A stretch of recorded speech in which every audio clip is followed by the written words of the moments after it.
హైదరాబాద్ లోని ఓ స్టార్ హోటల్లో లైంగిక వేధింపులు కలకలం రేపుతున్నాయి.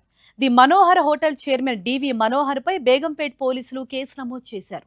హోటల్ సిబ్బందిని లైంగికంగా వేధించినట్లు ఆరోపణలు వచ్చాయి. జీతం పెంచమని అడిగినందుకు ఓ మహిళపై హోటల్ చైర్మన్ డివి మనోహర్ లైంగికంగా వేధించారంటూ బాధిత మహిళ పోలీసులకు ఫిర్యాదు చేసింది. అంతేకాదు, బెదిరించి ఉద్యోగం నుంచి తొలగించారని మహిళ వాపోయింది. దీంతో ది మనోహర్ హోటల్ చైర్మన్ పై పలు సెక్షన్ల కింద కేసు నమోదు చేసి దర్యాప్తు చేపట్టారు పోలీసులు.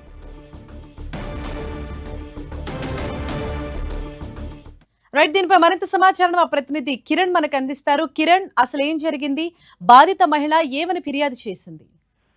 హరిత, ఓ స్టార్ హోటల్ చైర్మన్ పై లైంగిక వేధింపుల కేసు నమోదైంది. హోటల్లో పనిచేసే మహిళ ఫిర్యాదుతో బేగంపేట పోలీసులు కేసు నమోదు చేశారు. జీతం పెంచమని అడిగితే కోరిక తీర్చాలంటూ బలవంతం చేశారంటూ కూడా సదరు మహిళ 16 పేజీల ఫిర్యాదు చేసింది. అయితే హెచ్ఆర్ ఐటీ సిబ్బందితో బెదిరింపులకు పాల్పడి తన ఉద్యోగాన్ని తీసేసేయడానికి కూడా సదరు మహిళ ఆరోపిస్తుంది. ఇక న్యాయవాది పేరుతో కూడా తనను బెదిరింపులకు పాల్పడ్డానన్నది ఆ మహిళ కంప్లైంట్ చేసిన ఆరోపణ. అయితే సిటీ మహిళా సంక్షేమ విభాగం కూడా మహిళ ఫిర్యాదు చేసింది. అయితే ఈమె ఫిర్యాదుకు ముందే ఆ హోటల్లో ఎవరైతే ఆ హోటల్ చైర్మన్ మీద ఫిర్యాదు చేసిందో ఆమె మీద కూడా చోరీ కేసు నమోదైనట్లుగా సమాచారం. ప్రస్తుతానికైతే ఈ కేసుకు సంబంధించి కూడా పోలీసులు కేసు నమోదు చేసి దర్యాప్తు చేస్తున్నారు. ఇక 16 పేజీలకు సంబంధించిన ఫిర్యాదు లేఖను రాసినట్లుగా బేగంపేట పోలీసులు చెబుతున్నారు.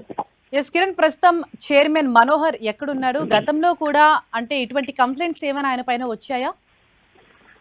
ప్రస్తుతానికైతే పోలీసులు చెప్తున్న సమాచారం ప్రకారం అయితే 3 రోజుల క్రితం కూడా సదరు మహిళ ఆ చైర్మన్ మీద ఫిర్యాదు చేసేందుకు వచ్చింది. ఆ పూర్తి స్థాయిలో వివరాలని పరిశీలించిన తర్వాత కూడా కేసు నమోదు చేసినట్టుగా సమాచారం. మొదటిసారి ఆ చైర్మన్ సదరు చైర్మన్ మీద ఫిర్యాదు చేసినట్లుగా సమాచారం. కాబట్టి ప్రస్తుతానికైతే బాధిత మహిళ ఇచ్చిన 16 పేజీల ఫిర్యాదును పరిగణలోకి తీసుకొని కూడా పలు సెక్టర్ మీద కేసు నమోదు చేయడం అయితే జరిగింది.